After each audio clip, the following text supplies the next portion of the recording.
इमरान खान हमले के बाद भी मुस्कुरा रहे थे। शाह महमूद कुरैशी ने कप्तान के अज़्म हिम्मत, मजबूत आसाब और पुख्ता ईमान की गवाही दे दी। मीडिया से गुफ्तगू करते हुए कहा कि अवाम ने इमरान खान का साथ देकर तारीख रकम की। कायदे आज़म ने हिंदुस्तान के मायूस मुसलमानों को आज़ादी का रास्ता दिखाया, इसलिए इमरान खान भी कौम को आज़ादी का रास्ता दिखाने की कोशिश कर रहे हैं।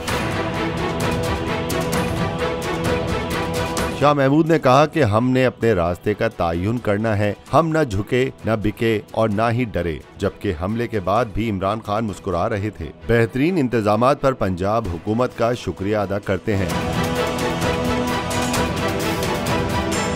रहनुमा पीटीआई ने कहा कि इमरान खान ने 26 साल पहले अपनी जद्दोजहद का आगाज किया। इमरान खान ने मुझे कहा वजीराबाद जाकर कौम को पैगाम भेजूं। शाह महमूद कुरैशी का कहना था कि जो जख्म खाकर भी सर उठाकर खड़े हैं उन्हें सलाम पेश करते हैं। कांपे टांगने वालों को वाज़े पैगाम देना चाहता हूं, पीटीआई का काफिला रवां दवां है।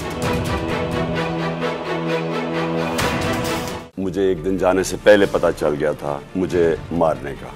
पीटीआई का हकीकी आज़ादी मार्च सिर्फ बोल दिखा रहा है। 24 घंटे हकीकी आज़ादी मार्च। इमरान खान के कंटेनर के करीब फायरिंग का वाकया पेश आया है। सबसे ज्यादा रील्स और सबसे ज्यादा रेटिंग्स के साथ बोल रहा नंबर 1। सब्सक्राइब करें और बेल दबाएं ताकि कोई खबर रह न जाए।